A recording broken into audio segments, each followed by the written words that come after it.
आणि देशात सध्या 2019च्या लोकसभेचे वारे वाहू लागले, त्यामुळे सर्वच पक्षांतर्गत जागांवर उमेदवारांची चाचपणी सुरू आहे। त्यातच देशाची आर्थिक राजधानी असलेल्या मुंबईत सध्या शहरातून आपल्याला उमेदवारी मिळता यावी अशी प्रत्येकाची भावना आहे। मात्र आता त्यात सेलिब्रिटीची देखील भर पडत चालली आहे।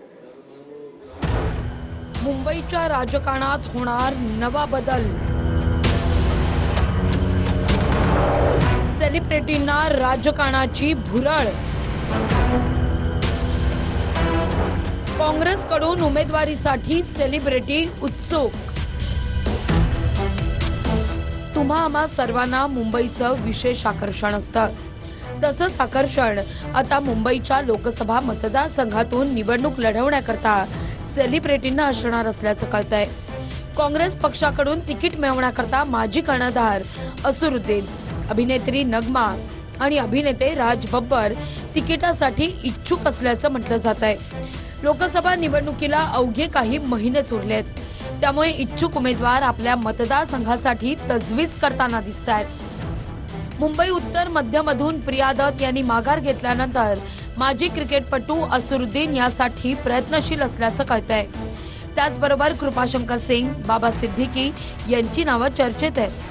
तर मुंबई उत्तर पश्चिम मधून गुरुदास कामत यांच्या निधनानंतर उमेदवारीसाठी राज बब्बर आणि नगमा प्रयत्नशील असल्याचं म्हटलं जात आहे।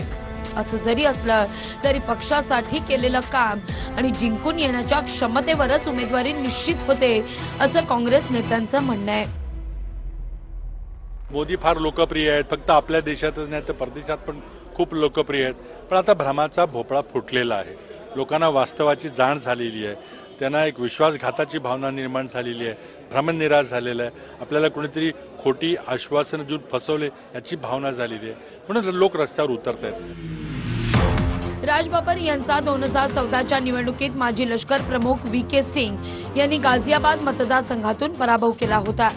त्यामुळे उत्तर प्रदेशातले राजकीय वातावरण पाहून ते मुंबईत तिकिटाकरता मनधरणी करताना पाहायला मिळतात।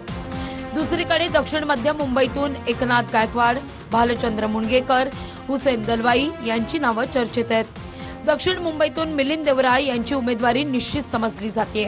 त्यामुळे मुंबईतून निवडणूक लढवण्याकरता बरीच रस्सीखेच होण्याची चिन्ह आहेत।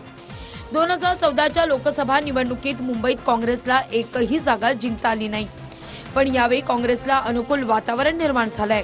त्याचाच फायदा करून घेण्याचं सेलिब्रिटी इच्छुकांनी ठरवलं असल्याचं दिसतंय।